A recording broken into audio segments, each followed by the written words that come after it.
Halo semuanya, selamat datang di channel Fitra Eri. Mitsubishi New Xpander terbaru tahun 2021, dan saya diundang oleh Mitsubishi untuk mengetes mobil ini. Dan karena belum ada plat nomornya, jadi kita mengetes di trek tertutup, tapi ini adalah trek test. Jadi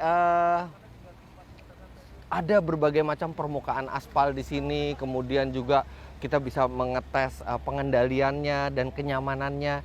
Jadi ini rasanya pas. Nah, ini diundang, nanti ada sejumlah media juga yang akan datang. Terus habis itu juga ada Omobi juga lagi syuting di situ. New Xpander juga, sama kita New Xpander yang Ultimate. Ini sekarang saya mau liatin dulu. Jadi sekarang ground clearance-nya itu naik jadi 220 mm yang tadinya 205 mm. Nah, biasanya ground clearance yang naik itu akan membuat mobil itu lebih limbung. Nah, untuk mengatasi limbung, mobil harus dibuat lebih keras. Tapi Mitsubishi melakukan ubahan suspensi sehingga katanya tetap stabil dan tetap nyaman. Nanti kita coba. Kemudian ini yang bagian depannya yang berubah. Lampunya LED keren sekali, berbentuk T, tapi dynamic shield-nya masih dipertahankan. Langsung kelihatan bahwa ini adalah sebuah Xpander, tapi ini Xpander yang baru, yang lebih modern. Kemudian di bagian belakang juga lampunya berubah, bumpernya berubah, secara umum menjadi terlihat lebih gagah, tapi dalamnya dong. Bukan cuman pembaruan di luar, tapi dalamnya sekarang dashboardnya berubah total. Ini instrumennya juga berubah, parking brake sudah elektrik dan ada auto hold. Kemudian di video sebelumnya saya bilang ini nggak ada Apple CarPlay, ternyata di Xpander terbaru juga sudah ada Apple CarPlay, Android Auto. Ini bener-bener beda banget dashboardnya, setirnya jadi lebih gagah, kemudian AC-nya juga digital sekarang, jadi lebih dewasa, terasa lebih mahal, dan terasa lebih modern. Ini sekarang mobil yang saya jalankan ini baru berjalan 277 km, dan kita akan langsung coba. Nah, ini plastik-plastiknya udah dibuka semua ya. Nah, ini kita lihat belakangnya dulu ya. Ini juga bisa reclining, jadi cukup nyaman. Kemudian ini posisi nyetir saya tingginya 177 cm, lihat masih lega, dan ini bisa diatur maju atau mundur, tergantung. Kalau misalnya kita mau space belakang lebih besar, kita bisa majukan, dan ini masih ada ruang kaki yang cukup. Kalau kita di belakang tidak ada barang, tidak ada orang, kita bisa mundurkan, dan ruang kakinya sangat lega. AC, double blower, dan Xpander itu dari sebelumnya memang adalah salah satu yang ternyaman di kelasnya. Tapi ini udah jalan 200 km, plastiknya udah dibuka. Kita lihat mobilnya Omobi. Ngapain? Biar kedengeran. Mau ngapain? Mau lihat bentar. Gak usah dilihat-lihat. Itu udah punya jatah masing-masing. Bung Fitra yang putih. Masih plastikan. Jangan.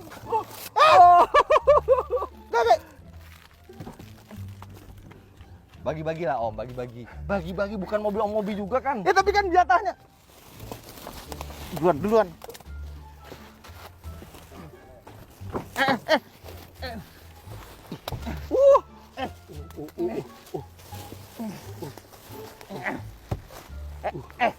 Ntar belakangnya jangan kami punya itu.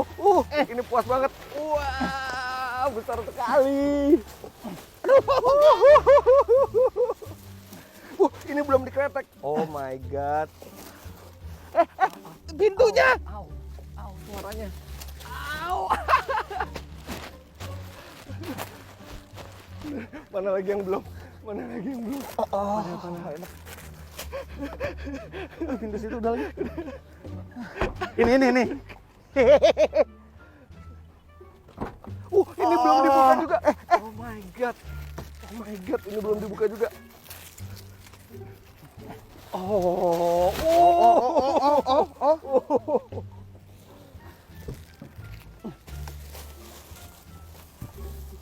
Tinggal terakhir.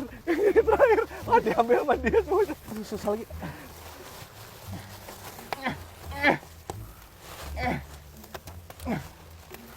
Au. Di depan, di instrumen, siapa tahu masih ada. Ya, udah dibuka semua sama si Om. Ya. Ya. Apa? Oh iya, oh Sunvisor. Visor.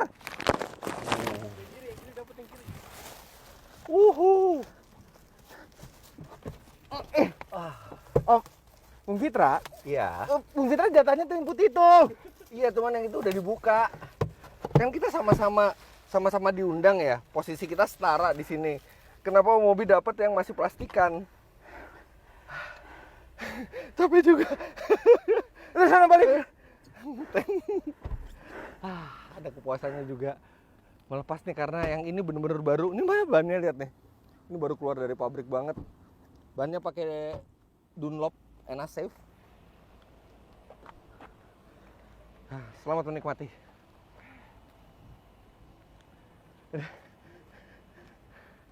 Oke. Tarik nafas dulu. Ini adalah tipe yang tertingginya Xpander Ultimate, dan dari tampilan luar, tampilan dalam luar biasa, dan di mesinnya sebenarnya mesinnya masih sama seperti sebelumnya. Dia 1500 cc, 4 silinder dengan tenaga 104 PS, torsi 141 Nm, tapi sebelumnya menggunakan transmisi Matic 4 speed konvensional. Sekarang transmisinya menjadi CVT, dan CVT-nya ini bisa mensimulasikan seolah-olah seperti 8 speed. Itu juga yang nanti yang mau kita coba. Oke. Kalau keterangan yang lebih lengkap mengenai mobil ini, teman-teman bisa lihat di video saya. Beberapa video sebelumnya itu sudah saya paparkan lengkap, tapi sekarang kita di test track. Langsung aja kita coba mobil ini.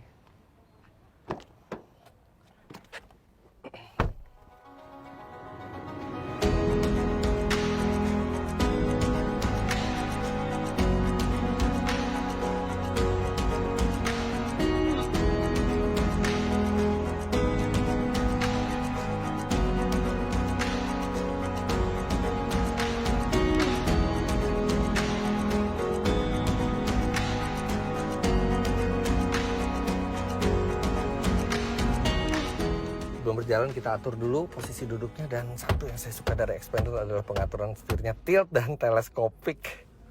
Jadi posisi menyetirnya sangat ergonomis. Ini juga salah satu alasan kenapa saya di 2017 membeli Xpander, karena advance untuk di kelasnya. Oke, kita jalan. Rem parkir masih on. Nah, ini kita tinggal injak gas dikit. Yang penting kita udah pakai seat belt, dia akan rilis. Keheningannya memang sangat baik Xpander tuh ya. Bannya juga lumayan hening. Kita sekarang mau coba di jalan rusak dulu. Karena salah satu keunggulan Xpander itu adalah bantingannya yang sangat nyaman. Nah, apakah dengan penambahan tinggi dia jadi makin keras supaya menjaga tetap stabil? Kalau makin keras, makin kerasnya seberapa? Apakah mengganggu kenyamanannya? So far di jalan yang halus terasa masih enak, tapi kita akan coba. Kita akan lari 60 km per jam seperti sekarang, dan kita akan masuk ke jalan yang rusak.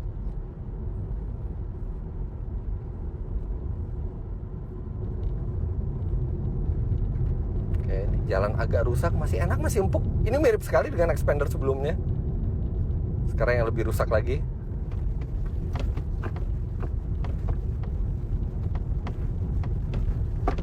Ini bukan hanya masih nyaman, tapi juga terasa lebih dewasa gitu ya. Jadi reboundnya tuh sepertinya lebih ditahan. Jadi mobil itu lebih stabil. Tapi pada saat bound ke bawahnya itu juga masih empuk. Malah gejala mengayunnya lebih sedikit dibandingkan Xpander sebelumnya. Terasa lebih tinggi mobil ini ketika kita pakai nikung. Oke, namanya MPV pasti masih ada limbung, tapi ini limbung yang sangat minim. Salah satu yang paling minim di kelasnya. Masih sangat terukur pengendaliannya. Sekarang kita akan coba di kecepatan yang lebih tinggi lagi, di 90 sampai 100 km per jam, dan menikung ke kiri kemudian menikung ke kanan.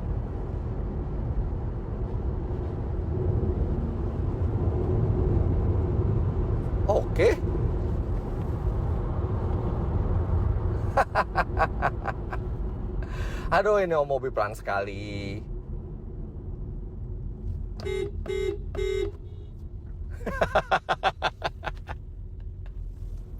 Nah, sekarang saya mau coba akselerasinya.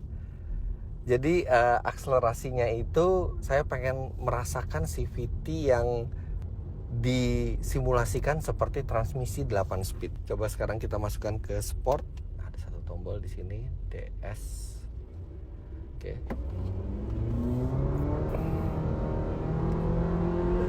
Iya loh, dia kayak ngoper-ngoper gitu. Dada Mobi. Dia ngoper-ngoper jadi seperti transmisi close ratio. Wah, ini lebih positif jadi laju mobilnya. Jadi banyak yang bilang kan CVT itu lambat lah, itu transmisi untuk menghemat bahan bakar. Iya betul. Tapi dengan program yang cerdas seperti ini, itu CVT-nya bisa mensimulasi seperti transmisi otomatis 8 speed. Dan rasanya tuh kayak transmisi normal. Dan rapat-rapat ya, kalau expander sebelumnya kan hanya 4 speed, jadi jauh-jauh, jadi setiap kali perpindahan gigi tuh ada loss power yang lumayan gitu. Sekarang kita coba dari berhenti. Oke. Kita lihat nih RPM-nya. Seperti tes akselerasi. Oke. Ditahan di 4,5, kemudian 5.500 dioper. 6.000 baru dioper di gigi selanjutnya. Jadi apa ya, justru terasa lebih asik dengan transmisi CVT yang cerdas seperti ini. Sekarang kita akan masukin cornering yang banking. Ini seperti di balap NASCAR nih. Oh, daya cengkeram bannya bagus juga. Dan ini saya menikung ini lebih dari 80 km per jam. Sekarang kita akan masuk ke jalur beton.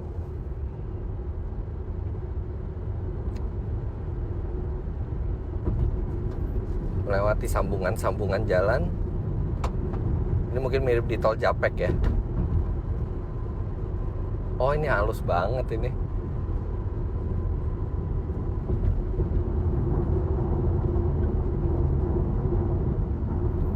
Tiba-tiba kita di depan ada bahaya, kita harus berpindah jalur. Nah, begitu mobil itu mau kehilangan grip, dia ada stability control dan langsung lampu stability controlnya nyala dan menjaga mobil tetap di jalurnya. Nah, kemudian satu yang baru di expander ini adalah engine auto start stop. Jadi dia bisa mematikan mesin pada saat kita berada di kemacetan. Oke, saya akan simulasi. Misalnya sekarang ini kita macet, kita berhenti.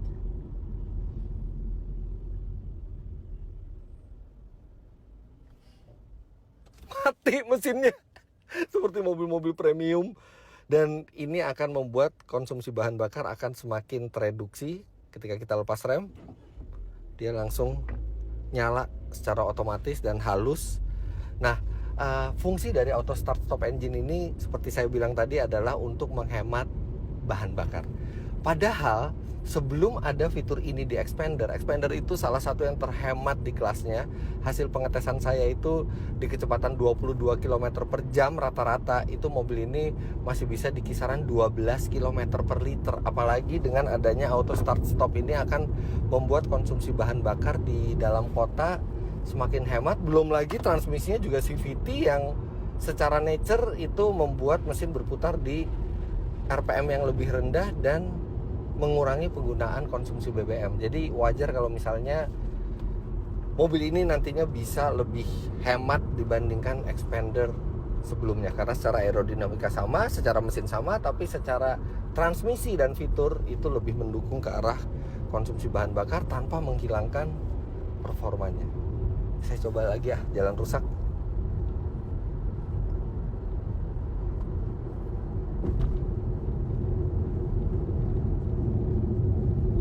Oke. Di 60 km per jam. Ya mobilnya memang bergoyang karena ini jalannya sangat rusak, tapi nggak ada gejala mentok, tidak ada gejala mengayun, dan rasanya tuh dewasa gitu, lebih dewasa bantingan suspensi mobil ini dibandingkan sebelumnya. Jadi benar yang Mitsubishi bilang bahwa bukan hanya meninggikan mobil tapi juga meracik ulang suspensinya. Cruise control sudah hadir sebagai standar. Kita bisa bersantai di sini. Dan saya pengen tahu dengan transmisi CVT ini kira-kira pada saat kecepatan 100 km per jam dia RPM-nya berapa ya? Karena itu yang menentukan konsumsi bahan bakar di tol seberapa hemat. Oke, kita melewati tikungan high speed dulu dan kita akan melaju dengan 100 km per jam.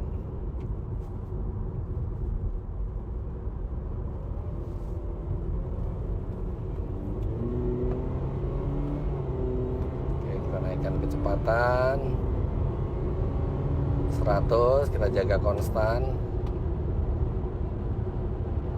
Oke.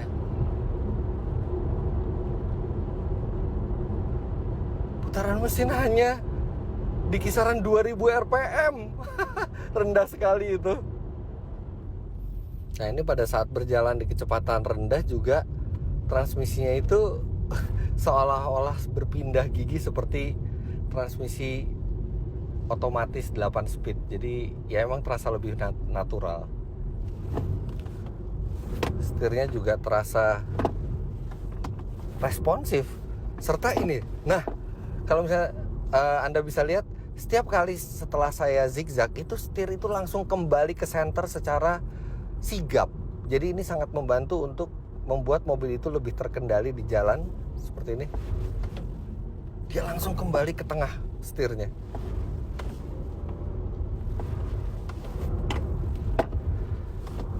Ini feel menyetirnya enak sekali untuk sebuah MPV. Kehalusan juga terasa lebih baik dari sebelumnya. Keheningan, kemudian getaran dari jalan, kebisingan ban, kebisingan mesin itu tereduksi. Ini dengan dashboard seperti ini dan rasa nyetir seperti ini, bisa aja saya menyangka ini sebuah all new Expander kalau tidak melihat luarnya atau tidak diberitahu, karena lompatan rasanya tuh cukup signifikan juga. Dan ground clearance yang tinggi juga bikin posisi berkendara kita lebih tinggi dan rasanya lebih pede gitu di jalan. Selain lebih fleksibel ke berbagai medan, dia juga membuat rasa aman karena ya 220 mm itu yang tertinggi buat di kelas MPV. Secara umum, mobil ini perubahannya sangat drastis dan ke arah yang positif. Terlihat sekali bahwa Mitsubishi melakukan riset dan pengembangan yang mendalam, bukan sekedar kosmetik tapi juga rasa berkendara dari mobil ini diperbaiki, dan ini menjadi standar baru rasa berkendara MPV di Indonesia. Gak nyangka perubahannya itu sampai ke rasa berkendaranya juga. Nah, sekarang bagaimana rasanya di belakang? Untuk ini saya udah mengajak asisten satu di belakang. Supir, bos belakang duduknya. Udah nggak usah. Tapi amazingly lebih tinggi tapi lebih nyaman ya. Iya, lebih tinggi tapi lebih nyaman. Tadi lewat jalan-jalan rusak itu nyaman, iya. Nah, enggak, maksudnya ketinggian itu nggak mengurangi kenyamanan, malah lebih nyaman. Iya. Oke, sekarang kita coba duduk belakangnya. Apakah senyaman seperti dulu lagi? Iya. Oke, Pak. Relax ya. Lewat jalan rusak. Lewat jalan rusak ya. Hah? Oke. Dan kita kalau di belakang juga tetap harus pakai seat belt ya. Pakai dong. Iya, jadi kalau misalnya manuver mendadak seperti ini. Hey. Oke, kita lewat jalan rusak sekarang.